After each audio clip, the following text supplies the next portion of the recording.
Vivo a partir de agora. Perfeito. Vamos lá começar, fixando aqui o comentário.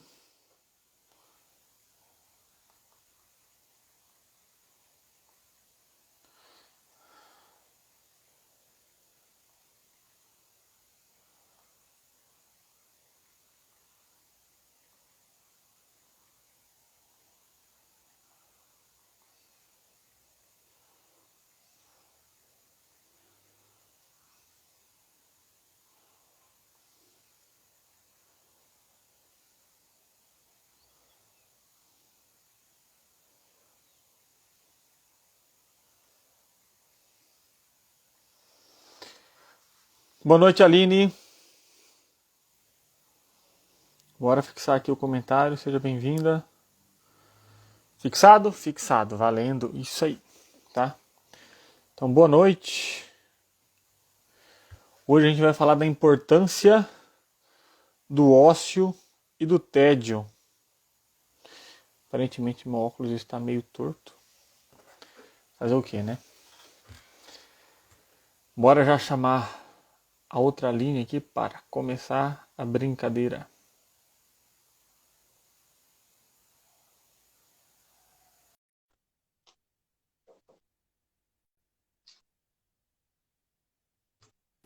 Isso, pronto, tá ficando ok. Boa Boa noite. noite. Boa noite, Aline. Boa noite. Tudo certo por aí? Tudo Áudio, certo, imagem? graças a Deus. Deu uma travadinha aqui no início. Será que é a sua internet ou a minha? Não sei. Pra mim não travou nada, não. Silva Edson, bem-vindo. Hoje é um dos temas mais interessantes que a gente já trouxe aqui. É bem quebra de paradigma diante da nossa realidade de hoje, né? Sim, Cadu, boa noite, Cadu, seja bem-vindo. boa noite.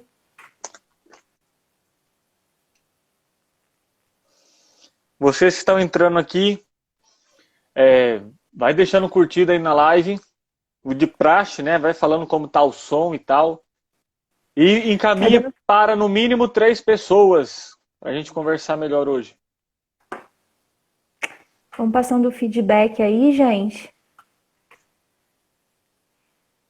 de como que... Se a transmissão tá chegando bem.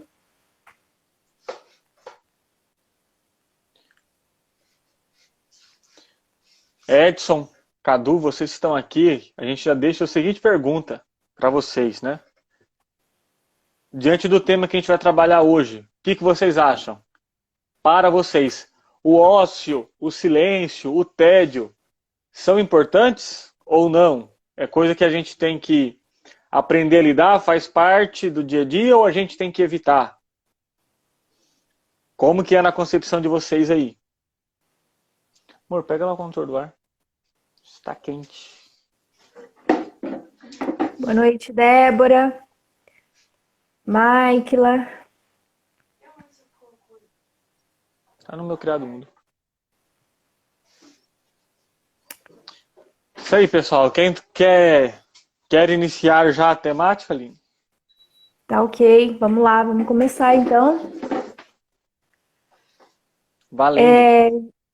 Valendo. Gente, Matheus e eu estamos aqui hoje para trazer para vocês um tema que é uma quebra de paradigma, que é um tema muito rico, que faz a gente repensar muito da nossa vida, porque a gente vai entrar aqui numa análise bem profunda sobre qual que é a influência, não vou nem falar importância, eu vou falar qual que é a influência do ócio na nossa vida. E aqui não confundir ócio com procrastinação. A gente vai entender a diferença mais pra frente, tá? Por que a gente resolveu trazer esse tema? Porque dentro da psicologia, e não só da psicologia, mas também da filosofia, né, que a gente sabe que a psicologia tem um pé bem forte na filosofia, A gente sabe que o ócio ele tem uma importância histórica e filosófica, né? Principalmente os filósofos gregos. A gente teve Platão falando sobre o ócio, né? Para esses na antiguidade, o ócio era visto como uma forma como uma oportunidade de produzir reflexão, tá? Então, esses filósofos entendiam que quando a gente tira o nosso foco de todos os estímulos que tem no ambiente e a gente para se concentrar numa ideia, no pensamento, a gente tende a desfrutar de maior capacidade cognitiva. Porque pensem bem, vamos supor que Matheus e eu hoje produzindo conteúdo para essa live. Vamos supor que a gente tenha um tema para desenvolver, só que a gente também está muito focado ali com outras coisas, WhatsApp, Instagram, Telegram e etc. Né, que a gente tem aí focado também no nosso mini curso. Perfeito. Então vamos supor que a gente não destina um tempo específico para a produção do nosso conteúdo aqui. Muito provavelmente é um conteúdo que, em palavras claras, vai ficar meia boca. Tá? Então, ócio, lembrando que quando a gente fala em ócio, não é você ficar parado simplesmente pensando em nada, cri, cri, cri, né? O ócio, a gente fala de um ócio produtivo, um ócio que você usufrui da sua própria companhia e você desfruta desse potencial cognitivo, tá?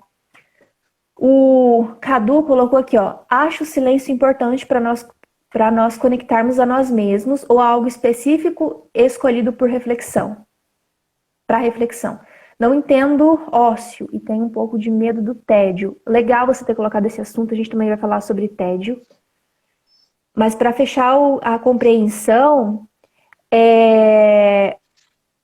quando a gente se coloca numa condição de ócio, a gente vai ter acesso, a gente vai estar voltado para uma série de estímulos, a gente desconecta um pouco dos estímulos externos e a gente se reconecta com estímulos internos, tá? Que estão sob nossa pele. Que estímulos são esses? Pensamentos, memórias, crenças, verdades autoinduzidas, tá? Que mais que a gente vai ter aí? A gente vai ter acesso a emoções, né, a sentimentos, toda a nossa história ali travada dentro da gente. E no decorrer dessa live, nós vamos entender até que ponto o ócio vai impactar na nossa saúde mental. Quer dizer, se eu não tiro um tempo para mim, qual é a qualidade da minha saúde mental, da minha qualidade de vida, tá? Ou eu estou muito voltado para fora, tenho tanto medo de me acessar, tenho tanto medo de estar comigo, que tudo que aparece eu agarro. Às vezes, atividades que nem tem significado para mim, nem tem sentido, mas só de pensar em estar sozinho, aquilo é apavorante para mim, né? A gente vai entender mais sobre isso aí no decorrer da live.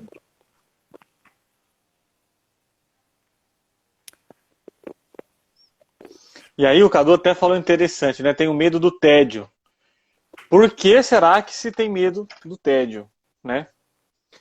Cada parte tem sua uma questão específica, né? O tédio, o ócio e o silêncio.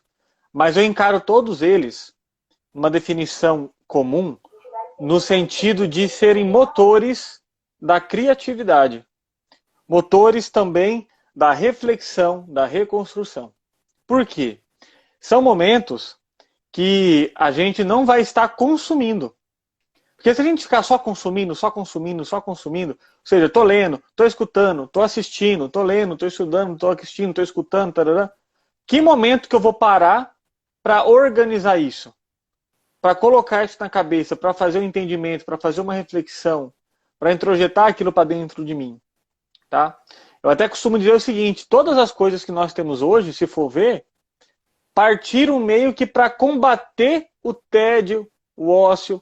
Pode ver, antigamente, quando a gente estava numa fila de banco, era uma coisa meio entediante. Quando a gente estava esperando ser atendido no hospital, era entediante, porque a gente não tinha nada para fazer. Ou ler um livro, no máximo, alguma coisa assim. Agora, hoje, a gente está conectado, estimulado toda hora. Ninguém está só, está ali, está no celular. Então, qual o prejuízo disso para a saúde mental? É como um motor ligado toda hora. O motor tem suas próprias válvulas, né, para refrigeramento. Um motor de carro, né? Tem um sistema ali de arrefecimento, que tem um aditivo que flui no motor, que tem o óleo que lubrifica. Imagine se só trabalhar, não trocar a água, não trocar o óleo, o que vai acontecer? Vai fundir o motor.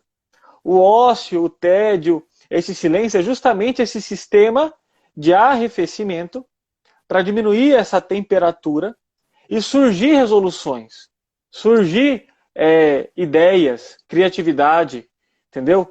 Sem a gente dar uma pausa, não tem como criar nada, porque a gente só vai estar consumindo. É a mesma coisa, a gente não consegue ficar muito tempo só falando, a gente tem que escutar. E também não pode só escutar, a gente também tem que falar. Então, nos dias que a gente tem hoje, está sendo muito incutida essa cultura de hiperprodução. Ah, você tem que ser produtivo, você tem que fazer isso, você tem que fazer aquilo outro, você não pode parar, tarará, né? Proativo e tal. Isso é bom? É bom. Mas a gente tem que ter essa noção de dosar. Eu até quando eu vou passar, né, para pacientes a questão de estratégia de organização de tempo e tal, eu sempre falo assim, de trocar de uma tarefa para outra, não passa direto para uma outra tarefa. Então, por exemplo, tal horário falar com o cliente, tal horário ler tal livro, tal horário ler e-mail, tal horário fazer isso. Não vai pulando direto de uma tarefa para outra. Coloca no mínimo aí uns 5 minutos de intervalo de uma tarefa para outra. Para quê? Para calcular ali um possível imprevisto, ou simplesmente para você fazer uma transição mais devagar, se você quiser parar um pouquinho, ficar olhando, ou dar uma caminhada, ou ali olhar os cachorros, tomar uma água, ir no banheiro e pensar. Porque senão você não para. Aí o cansaço é muito maior. Não sei se vocês conhecem, tem uma técnica de organização para manter o foco chamada Pomodoro. Bem conhecida, que você coloca um cronômetro de 25 minutos para fazer a tarefa. E você vai estar focado naquela tarefa. Porém, a cada 25 minutos, você tem que fazer uma pausa de 5. Quando você completar uma sequência de 4 pomodoros, você tem que fazer uma pausa de 30 minutos. Por isso que é importante, para eu processar aquilo que eu fiz, aquele aprendizado. Porque senão eu não retenho nada. Acabou de entrar, está vindo outro. Acabou de entrar, está vindo outro. E aí a gente está achando que está sendo hiperprodutivo e tal, mas na verdade a gente está gastando tempo. Entendeu? Faz sentido para vocês isso? Você já tinha pensado nessa perspectiva? E aí qual que é a minha preocupação a longo prazo? Se não ter mais tédio, não ter mais ócio, vai ter menos criatividade. E o mundo precisa de criatividade em todos os aspectos. Porque o mundo está sempre com novos problemas a serem resolvidos. E os problemas são resolvidos através de ideias inteligentes e criativas. Agora, se eu não paro para refletir, para ficar em silêncio, para ter um ócio, se eu não respeito o momento de tédio, como que eu vou solucionar novos problemas? E aí, se a minha capacidade, o hábito, o ato que cria a solução dos problemas, se isso for, né, diminuído ou morto, ou seja, não tem mais ócio, não tem mais silêncio, não tem mais tédio, a gente vai ficar só com problema e não vai estar com solução. Agora imagine um ambiente, uma sociedade que só tem problema e não tem solução. Entendeu? Lógico que eu estou jogando para os extremos, né? Bem extremos, bem extremista. Mas é uma situação a se pensar, né? Não sei se vocês concordam.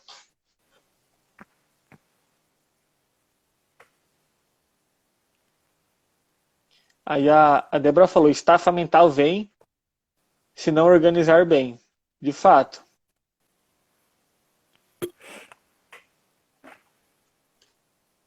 O Matheus falou da questão dos problemas. Na psicologia, a gente fala muito sobre resolução de conflitos, né, de problemas. E uma das formas, existem N maneiras de se resolver um problema, mas um procedimento muito básico, que é bem repercutido, é o passo a passo de você primeiro parar, entender, descrever o problema, saber descrever objetivamente o problema que você pretende resolver, e entender qual é o primeiro passo para a resolução daquele problema. Tá? E quando a gente recebe paciente na clínica, na maioria das vezes, o problema que precisa ser resolvido, ele está perdido no meio de um tanto de conflito interno dessa pessoa. São tantos conflitos internos que a pessoa não é capaz de definir um problema simples. Por exemplo, eu preciso organizar melhor as minhas finanças. É emaranhado, né? Parece aqueles fios enrolados assim, né? Que você não sabe nem onde tá a Sim, ponta. sim. Quando a gente define, então, por exemplo, às vezes a pessoa traz, olha, eu tô com muitos problemas no meu relacionamento. Só que isso é muito amplo, muitos problemas. Que tipo de problema? Vamos definir o problema. Quando a gente chega no ponto específico, é uma coisa tão simples que a pessoa pensa, não acredito que eu levei isso por 10 anos e eu descobri que o negócio é mais, só precisava eu parar para pensar. Aonde estava a ponta desse emaranhado? A gente não consegue absorver, testar todo o nosso potencial cognitivo quando a gente está sob extrema estimulação. Hoje em dia, teve um estudo recente que falou que porque assim, hoje nós temos o costume de falar que as crianças estão nascendo mais inteligentes porque elas são capazes de operar celular, né? E qualquer tipo de smartphone, a criança já nasce operando tudo. A criança já nasce sabendo mais que uma pessoa que caminhou 30 anos aí. E esse estudo mostrou que, na verdade, o que a gente chama de aprendizado não é um aprendizado de fato, que as crianças não estão ficando mais inteligentes do que antigamente. Na verdade, as crianças estão ficando menos inteligentes do que antigamente. Por quê? Porque saber operar um sistema, porque você saber responder uma série de comandos não é aprender. Isso é seguir regras.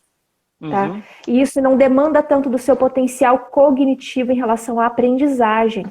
Por quê? Porque a criança já nasce rodeada de muitos estímulos, tá? Então a criança, ela nasceu, ela já tem acesso à televisão, a notebook, a celular, a jogo, ela já tem acesso a tablet, a criança, hoje em dia, uma coisa que eu particularmente acho um absurdo, mas uma criança de 10, 11 anos com acesso à rede social.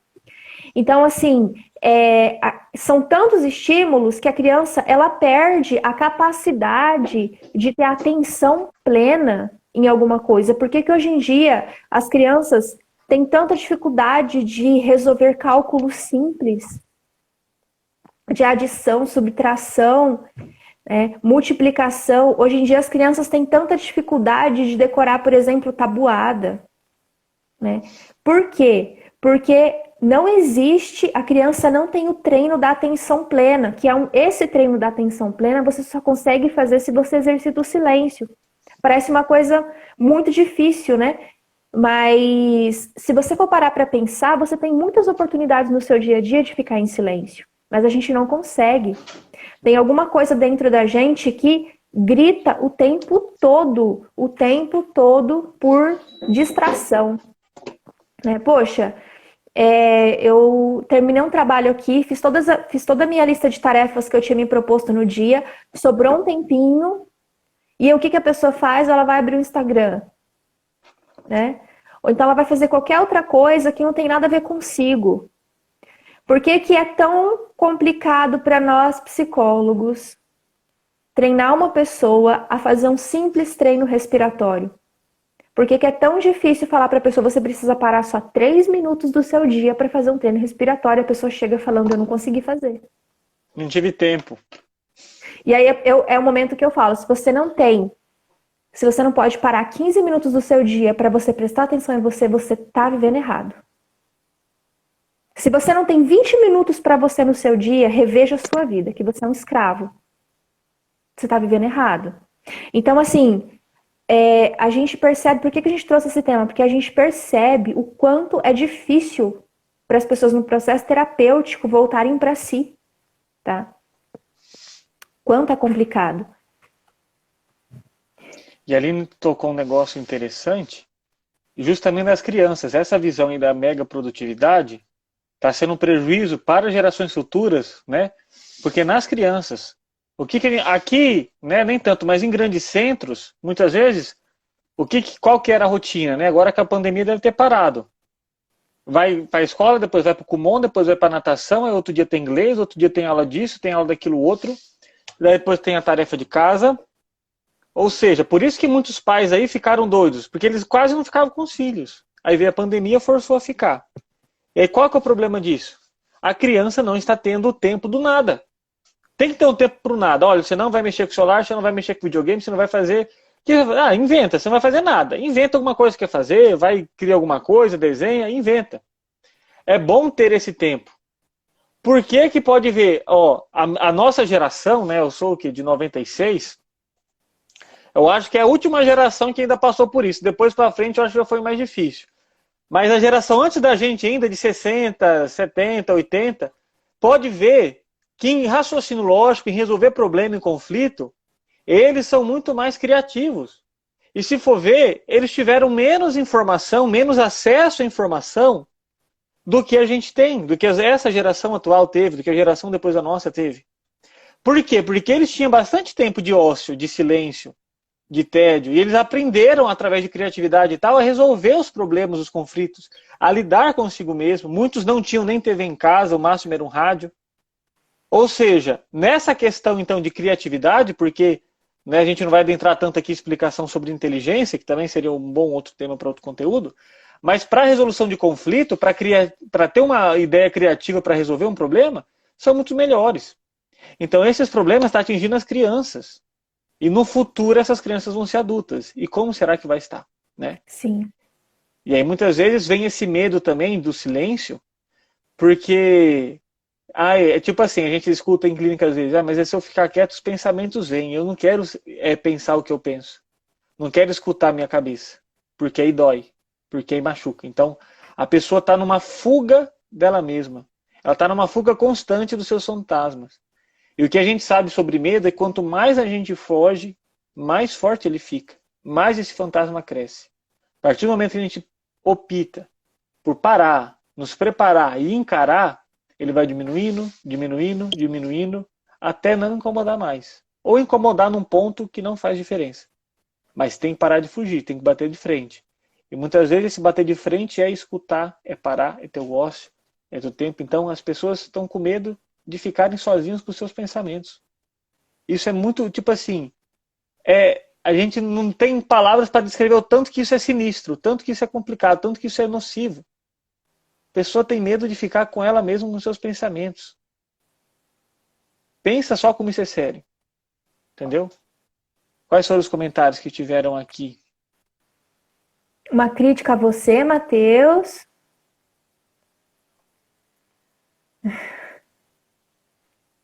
Gente, agora que eu tô descobrindo que o Matheus é de 96 também. Só tem cara de velho mal acabado. O Cadu... Lê aí, Aline. A Débora falou assim, ó, eu vejo um grande déficit de atenção posteriormente. Por exemplo, quando ela chegou na sala de aula. Deixa eu ver se ela tinha comentado algo em cima. A aula do professor fica monótona em comparação ao que ele já fez. Sim. Aí o Cadu falou, e as redes sociais para crianças desde recém-nascidos, os pais negligenciam a educação dos filhos trocando por entretenimento produtivo. E sabe por que isso acontece?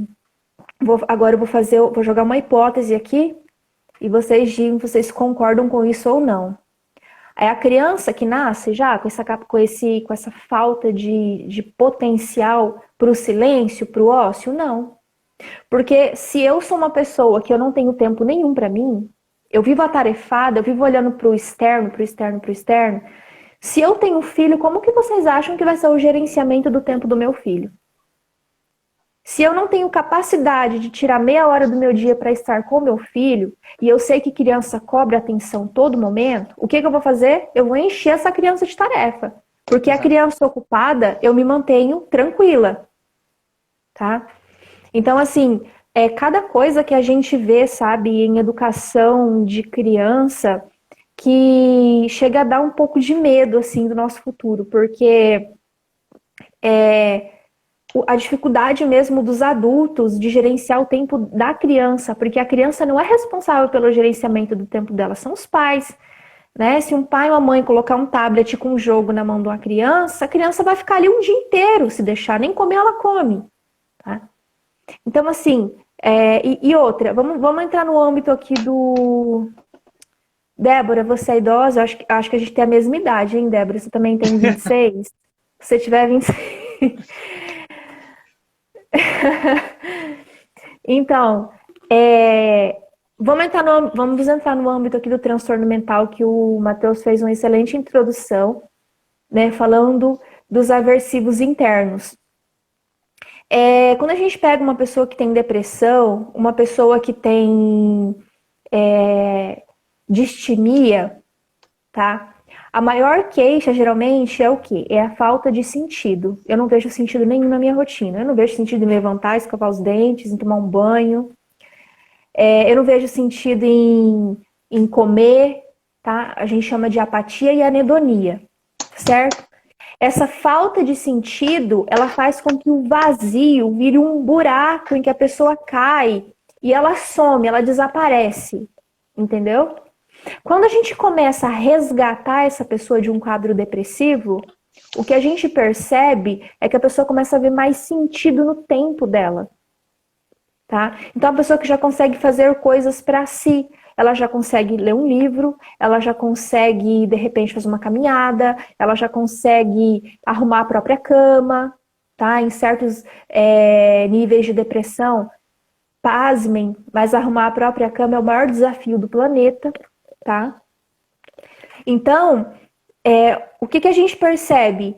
Que ter um tempo para si, que destinar um tempo, de repente, para uma atividade meditativa, para alguma prática, pode ser uma prática espiritual, né? Às vezes um tempo para você parar para pensar em um determinado problema, tá? O que a gente percebe é que as pessoas, elas têm medo do que pode acontecer caso elas estejam destinando um tempo para si. E aí, de repente, começa a vir o pensamento sabotador do que aconteceu comigo quando eu tinha X idade, quando eu estava em tal lugar, quando eu me relacionava com tal pessoa. E esse pensamento, ele é tão angustiante, ele é tão difícil de lidar, ele cia tantas emoções, angústia, medo, raiva, desprezo, ciúme. Ele vai desencadear tantas emoções que eu preciso me distrair. E o Matheus falou, tem um monstrinho dentro da gente que vai se alimentando de tudo aquilo que a gente coloca foco. Tá? Então, se eu estou acostumada a fugir toda vez que uma memória me atormenta, aquilo vai ficando cada vez maior. Eu nunca mais... a chance é que essa pessoa consegue parar para ter 3 minutos para ela, se ela continua alimentando aquele monstrinho, daqui a pouco ela não consegue mais parar para... sei lá, tomar um copo de água que ela tem que estar no celular ali. Uhum. No banheiro, isso né? Parece... No até banheiro. Ir no banheiro. Parece... Até ir no banheiro a gente não vai sozinho. Isso. Ou então, gente, isso é tão prejudicial, relacionamento conjugal, vocês não sabem o quanto isso é prejudicial. Né? Tem casal que leva celular para a cama, tem casal que não consegue tomar um sorvete, que tá os dois ali, se duvidar, até conversando pelo WhatsApp, sentado um do lado do outro. Tá? Então, quando a gente fala aqui em você ter um tempo para si, você ter um tempo em silêncio, né? Não é necessariamente que você tem que ficar ali sentado na posição de Buda e tentando não pensar em nada, não. Tá? E o que a gente faz? Como que a terapia te ajuda? Tá? E como que é esse processo? A terapia ela vai te ajudar a ressignificar isso. Para que quando você fala, não, agora eu vou ter um tempo para eu ficar em silêncio, para eu reavaliar a situação de um outro ângulo, tá? Mesmo que machuque, mesmo que doa, tá? O processo terapêutico ele ajuda a ressignificar aquilo. Então já não é uma memória que vai me bater mais como ela bate antes, porque agora eu estou dando um outro significado. E sem o silêncio isso não acontece. E às vezes a dor faz parte do processo, né? Até na pós que eu estou estudando, tem uma frase que é assim, sintoma que dói é bom. Porque se a gente não tem o sintoma, como que eu vou identificar que eu estou com um problema? Por exemplo, se eu estou com uma infecção interna, uma infecção renal, e eu não estou sentindo nada, não estou sentindo dor, não estou sentindo febre, não estou sentindo nada. Sabe qual é o resultado? Quando você sentir, é porque você já está batendo as botas, porque o rim já está quase em falência. Ou seja, sintoma que dói é bom, porque eu consigo identificar qual é o problema e como tratar. É um sinal de algo, algo está errado. Está doendo aqui, algo está errado, está inflamado. Ei, presta atenção aqui, está doendo. Tem que tratar, tem que mexer.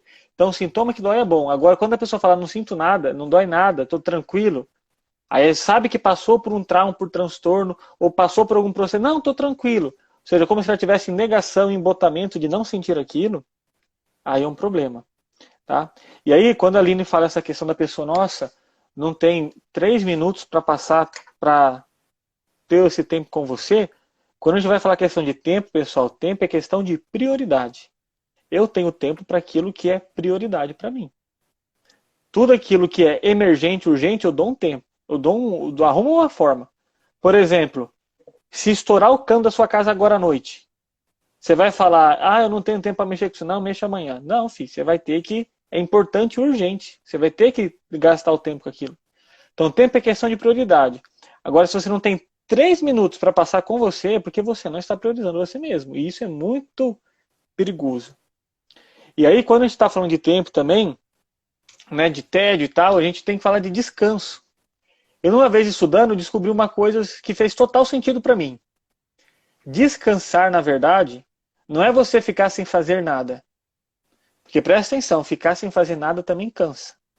Pega um dia de domingo aí, acorda à tarde, não faz nada. Você vai ver que lá para as 2 horas da tarde você já está cansado de não fazer nada. Você está incomodado de não fazer nada. Porque cansa. Então o descansar é mudar de atividade. Então assim que você descansa. Estou sentado aqui lendo um livro, estudando, trabalhando. Como que você descansa? Pode ser deitado na cama? Pode ser. Mas pode ser fazendo uma caminhada, pode ser fazendo um café, pode ser cuidando do quintal. Descansar Perfeito. é mudar de atividade. Entendeu? Então isso tem que ter muita clareza para vocês. Tá? Então o tédio é importante em qual processo? Igual do ócio, para você criativo. Então às vezes é bom você ter o tédio aí no seu dia e não fugir dele para que você possa aprender novas coisas e resolver novos problemas, ter sacadas de negócio, ter sacadas da sua própria vida, de resolução de conflitos. Eu até falo o seguinte, que para mim caminhada é muito mais um exercício mental do que físico. Porque físico não tem quase resultado nenhum, filho. Você pode caminhar tanto tempo, você não vai emagrecer caminhando, certo? Se você não tem... Emagrece sim, Matheus, não tira minha esperança. Emagrece nada, emagrece nada. Mas o tempo que você emagrece ali é só do suor que você tem, você bebe um copo d'água e você já encheu tudo de novo. Gente, entendeu? não se desestimulem, vocês estão caminhando para perder peso. É o primeiro passo, é um primeiro passo. Mas eu acho que é muito mais uma questão mental, porque na hora que eu tô caminhando, só a perna tá funcionando, que é praticamente algo automático. E ali eu tô sozinho com a minha mente, né? É bom caminhar sozinho, porque se for caminhar com o parceiro de caminhada que é tagarela, né? Aí você não pensa nada também, aí é mais atrapalha do que ajuda. E quando você está caminhando sozinho, você vai pensando naquilo que você, no seu dia, no que você fez, quais são os problemas, suas angústias. Então, para mim, a caminhada serve muito mais para uma organização mental do que para atividade física em si. Entendeu? Para mim é isso. Agora, se para vocês ajuda alguma coisa no físico, emagrece, para mim não faz uma cosquinha. Não faz uma cosquinha. Entendeu? Mas se está dando resultado físico, perfeito. É melhor isso do que nada. Mas para mim é Tomara muito... que você não esteja só perdendo líquido, esteja perdendo gordura também. Porque eu já vi muitos relatos aí de educador físico também, da pessoa que não tem preparo, vai caminhar e às vezes se lesiona caminhando. Né? Então às vezes é mais fácil arrumar uma lesão do que um resultado, mas isso aí depende de cada um. Né? Não quero desmotivar ninguém nas suas caminhadas. Mas em vez de colocar ali um fone de ouvido para colocar alguma coisa e tal, tenta intercalar. Às vezes, em vez de escutar música, escutar alguma coisa, escuta você mesmo, escuta seus pensamentos. Entendeu? Tem essa experiência. Sim. Hoje em dia, a gente tem uma nova expressão aí, que eu não sei se foi cunhada por Augusto Cury, não sei por quem, que diz assim, que fala sobre a síndrome do pensamento acelerado. Acho que foi ele mesmo. Não tem evidência científica sobre essa síndrome, tá? Só que só que a gente não desconsidera por quê? Porque é uma coisa que as pessoas relatam que elas sentem. Poxa, às vezes eu tô dormindo e o meu pensamento, eu não consigo focar em nada, meu pensamento é um turbilhão. E as pessoas entendem isso por pensamento acelerado. Só que se a gente pudesse trazer uma explicação mais com viés mais científico para isso, o que a gente diria? Que quando você não tem o hábito de colocar um foco em alguma coisa, se você não tem o hábito de ter atenção plena em algum estímulo, é muito provável que você não treine o seu cérebro a prestar atenção em nada. E aí o seu cérebro vira uma lixeira que tudo quanto é tipo de estímulo vai entrando e você não filtra nada. Você vira uma esponja. Nada é filtrado ali, tá? E aí vem, nossa, eu não sei por que eu sou tão desatenta. Ai, será que eu dei algum problema psicológico? Porque eu não consigo me concentrar em nada. A pessoa fala uma coisa pra mim hoje, dali a pouco eu já esqueci. Eu vivo com enxaqueca, eu vivo com insônia, meu pensamento não para, minha cabeça é um turbilhão. Por quê? E olha, isso, preste bem atenção. Eu tenho certeza que você que está assistindo aí tem pelo menos uma prática meditativa no seu dia que talvez você não esteja dando atenção. Mas o que se você faz, se você tem esse hábito, potencialize esse hábito. Ó, você que tem o costume de fazer orações, é uma prática meditativa, tá? Por quê? Porque você para você colocar o seu foco em alguma coisa, tá? Naquilo que você acredita, certo? Se você tem o hábito, por exemplo, de ler um livro, isso é uma prática meditativa, porque você está colocando a sua concentração em um estímulo. Se você tem o hábito de passear com seu cachorro, e por aí vai. Que entra a caminhada também. Entendeu, pessoal? Então, por isso que, ó, a Aline saiu. Vou ver se eu chamo ela de novo, tá? Mas por isso que é importante todo esse processo de autoconhecimento e tal, pra... Não é pra encerrar, não. Tô doido. Para vocês terem essa noção da importância. Então a reflexão fica, como que está essa questão do silêncio, do ócio, do tédio, na vida, na rotina de vocês? Como que está? Entendeu? O que vocês acham? O que vocês se autoavaliam aí? Tá ok? Quem tiver ok, tá escutando a gente? Manda um sinalzinho assim, ó. Tá ok. Estou levando isso em consideração e, de certa forma, faz parte da minha rotina. Se não tiver, ó, dá um negocinho para baixo. Mateus, tá difícil, não tá acontecendo isso no meu dia, não. Entendeu? Fala aí pra gente como que tá.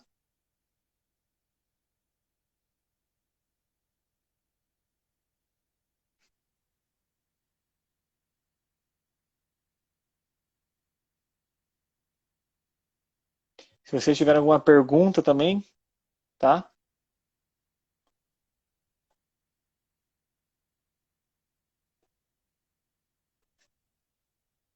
É só dizer. A Linda daqui a pouco tá voltando. Já convidei ela de novo. Vamos ver aí. Aí, ó. Voltei de volta, meu celular acabou a bateria. Até achei estranho. Eu falei, oxe, sumiu do nada. Está na tomada, carregando.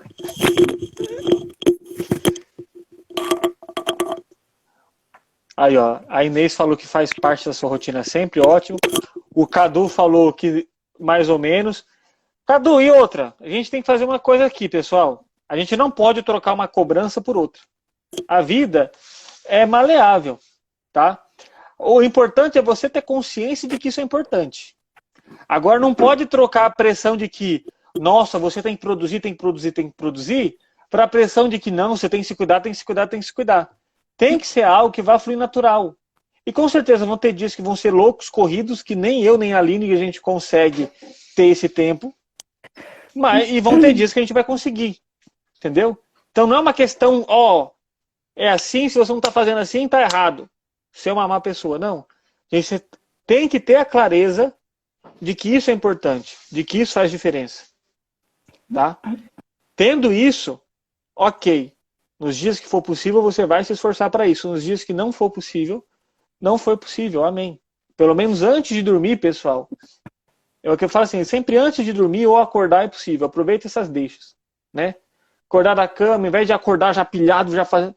Acorda, respira, senta, vai pensando, vai ligando aos poucos, né? E na hora de dormir também.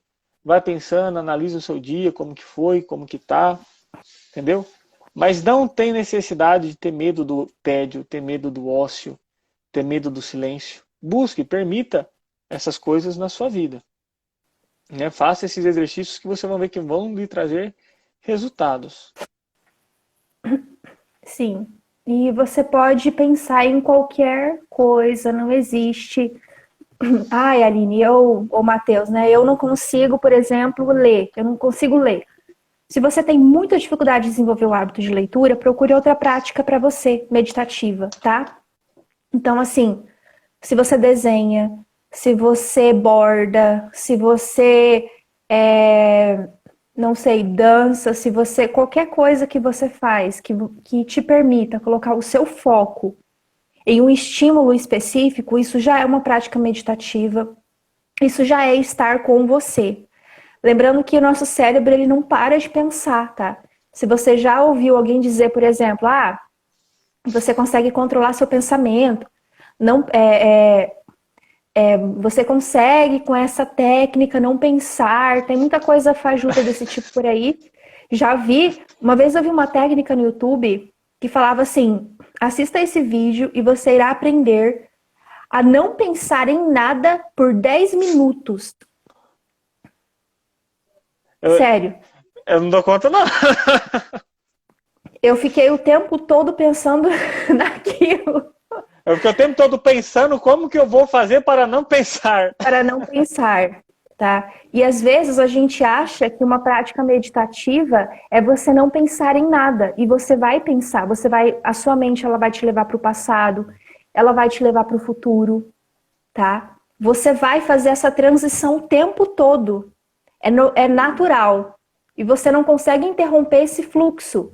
Mas existem as práticas meditativas, o grande benefício delas é que você consegue colocar uma atenção maior no presente. Enquanto eu estou lendo um livro, o meu foco está aqui. Eu não estou indo nem para lá e nem para lá, nem para o passado nem para o futuro. Eu estou aqui. Tá? Exato. Então, qualquer coisa. A Aline complementa que nessa prática do Mindfulness ela tem mais experiência. Mas o que eu falo sempre pessoal nessas práticas meditativas e tal? Não é o não pensar. Porque vai vir inúmeros pensamentos. A sua mente, se está vindo, você está vivo, você está bem. Sim. A questão é, eles vêm, só que eu sempre falo assim, eles não importam mais. Eu não vou ficar julgando e repensando o pensamento. Vai vir, veio, deixa fluir. E aí, qual que é a técnica que eu sempre forço no Mindfulness, né? Ou qualquer outra meditação? Deixa vir, mas se concentra na sensação. Se você está sentado no chão, no gelado ali do piso, num vento, num calor, na sua respiração. São coisas que não tem como fugir, você está sentindo no momento. Vai vir pensamentos? Vai, só que eles não importam mais.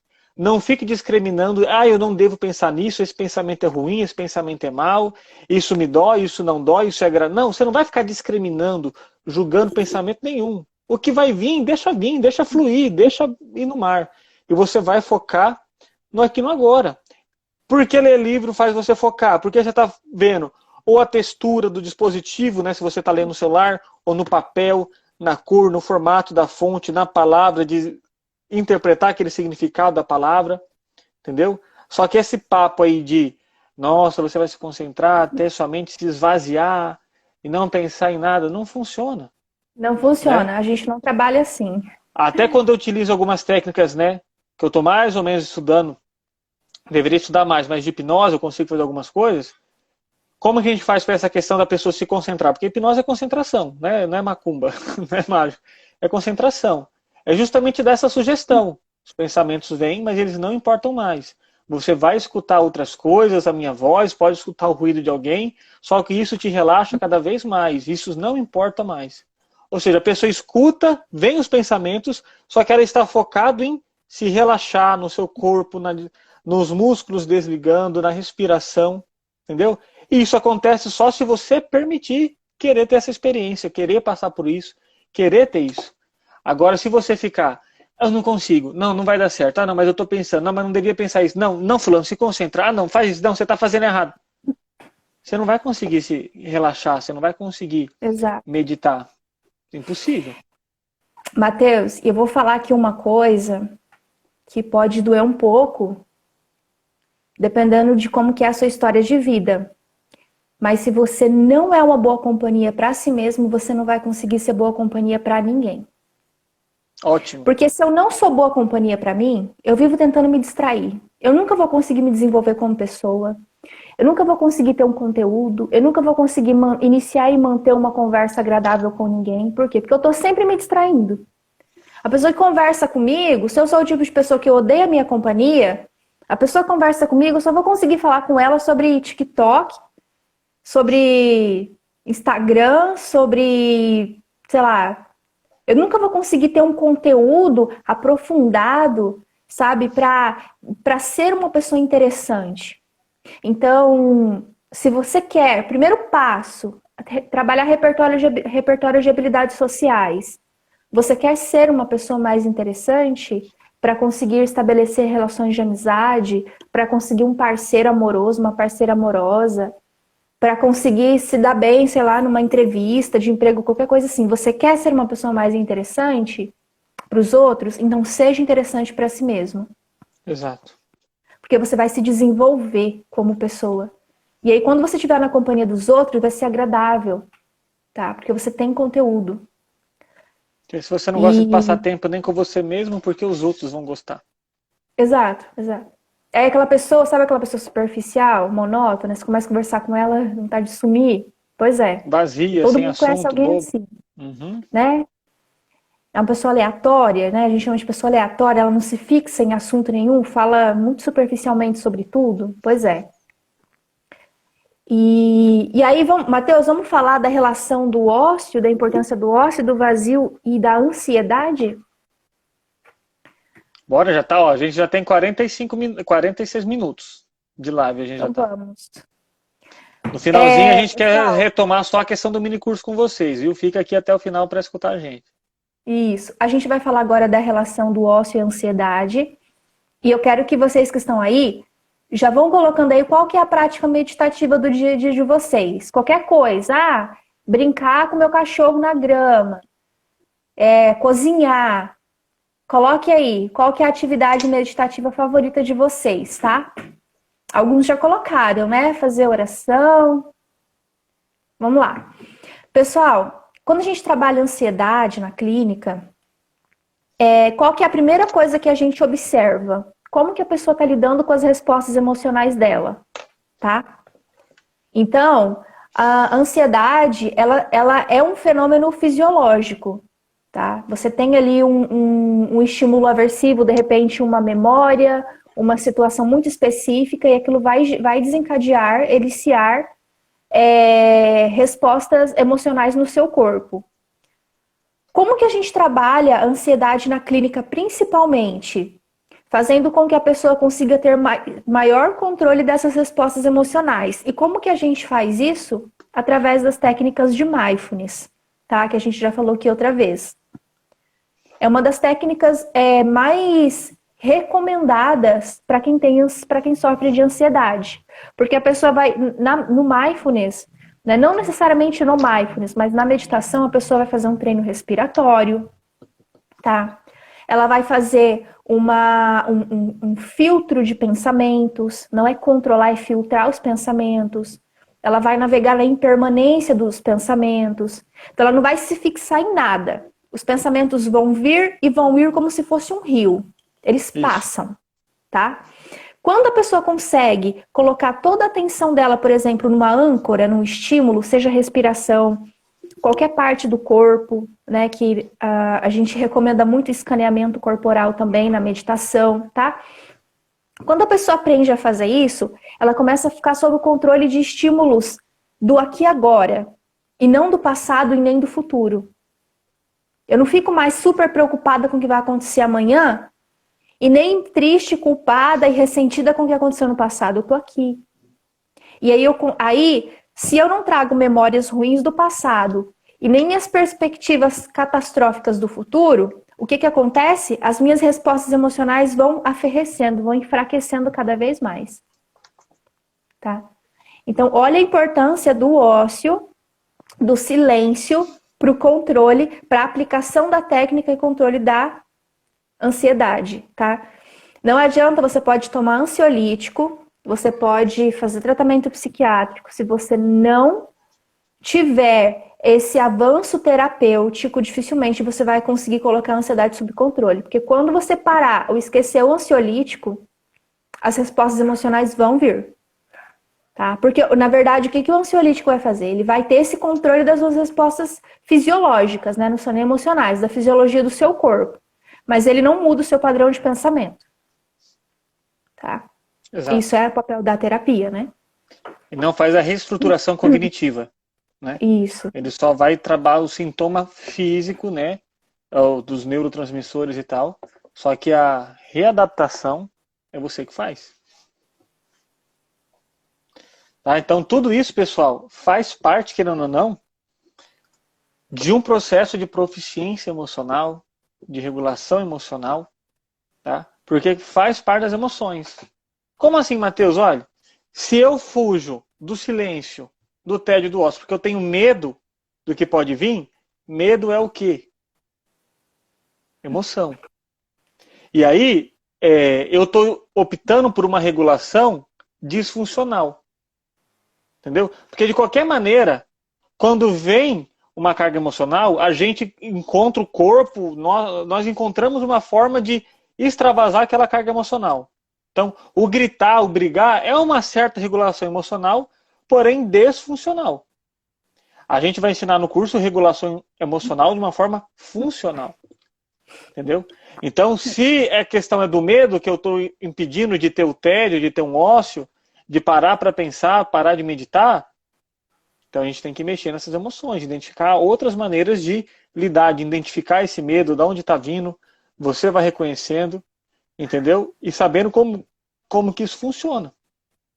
Por isso que o minicurso está sendo tão bem preparado e está sendo uma demanda social emergente. Por isso que a gente está oferecendo eles. Tá? As vagas ainda estão abertas. A decisão é de vocês. A Nádia perguntou aqui, pode dar um exemplo de resposta emocional? Nádia, resposta emocional é tudo aquilo que é eliciado pelo seu corpo quando você está diante de um estímulo que ele é aversivo, tá? Por exemplo, vamos supor que você tenha se lembrado de uma situação muito ruim que aconteceu semana passada. E aí você sente, de repente, medo, você sente raiva, você fica insegura, você sente ciúme, você sente inveja, qualquer coisa. Isso é uma resposta emocional. Tá? Vai envolver todo um processo neuroquímico no seu corpo, todo o seu processamento, tá? Então, por exemplo, uma pessoa... eu fiquei triste hoje, aconteceu alguma coisa que me deixou triste, eu tô tendo uma resposta emocional. O meu corpo está respondendo que alguma coisa aqui no meu processamento tá diferente, tá? E aí eu vou ter, junto com a resposta emocional, concomitantemente, né, ao mesmo tempo, a resposta fisiológica. Porque se eu sinto, por exemplo, medo, é natural que eu vá, de repente, sentir as minhas mãos mais frias, né? Eu vou me sentir meio trêmula. Se eu sinto raiva, né, eu vou sentir as minhas orelhas queimando, a minha face ficando mais avermelhada, tá? Então vai ter todo um processo que o seu corpo vai dizer para você o que está acontecendo.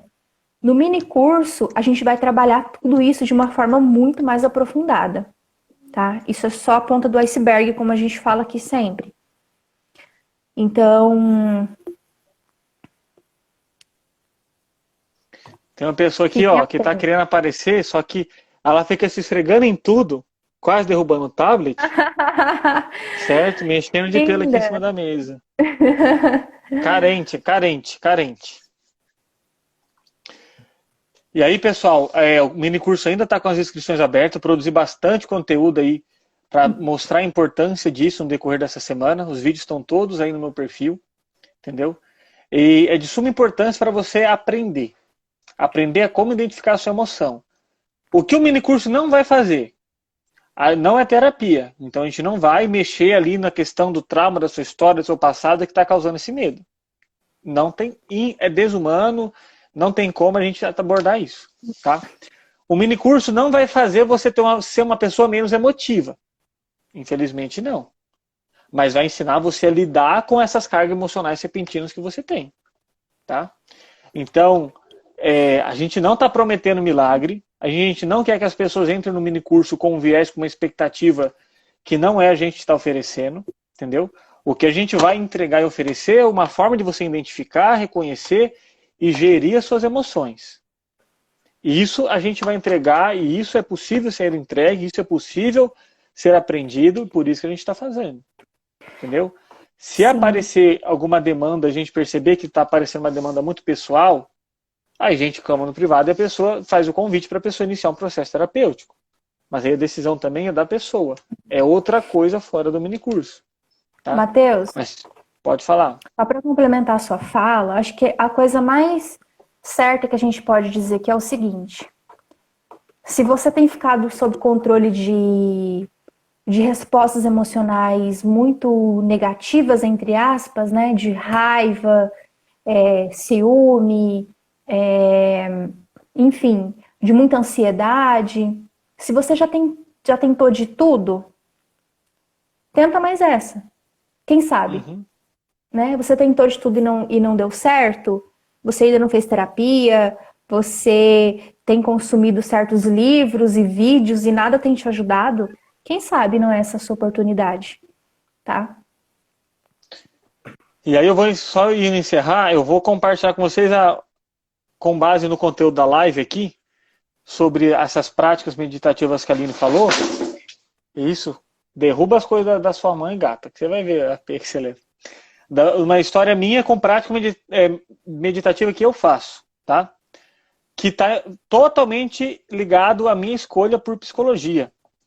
Até o terceiro ano do ensino médio, que eu cursei aí em Rolim de Moura, do BENDEC, que foi integral meu ensino médio, né? Manhã e à tarde, até metade eu estava convicto que eu ia fazer medicina veterinária, né?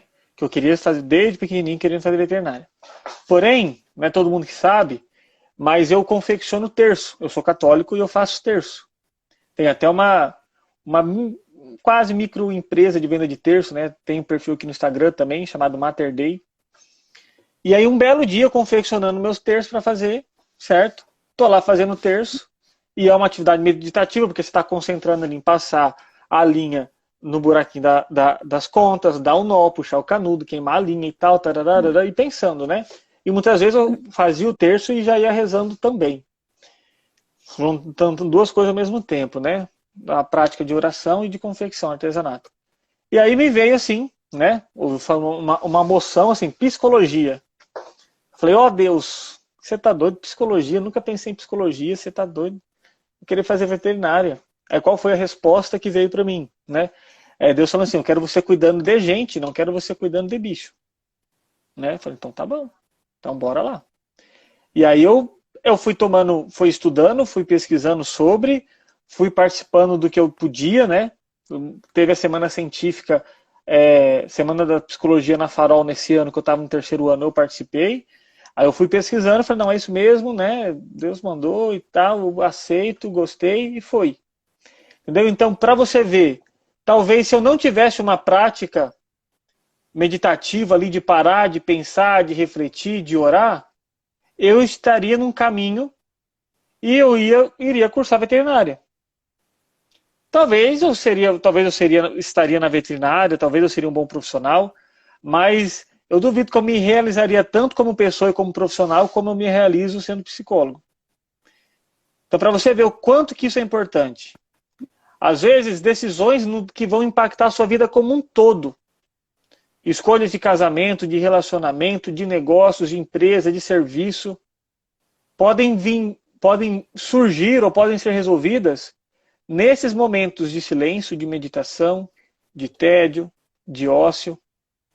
Para você, como que isso é importante? Para mim foi importante, porque mudou totalmente o meu destino de vida, né, profissional. Então, o tanto de chance que você está perdendo na sua vida de se reconectar consigo mesmo, de ter clareza no que você quer, por não ter esses momentos. Entendeu? Um filme que traz muito essa reflexão também é o novo filme da Pixar, né, que é aquele Soul. Eu assisti. E de fato, o cara ficava a vida inteira correndo, estudando jazz, e atrás da oportunidade de tocar, virar um músico e tal, e aí ele morreu.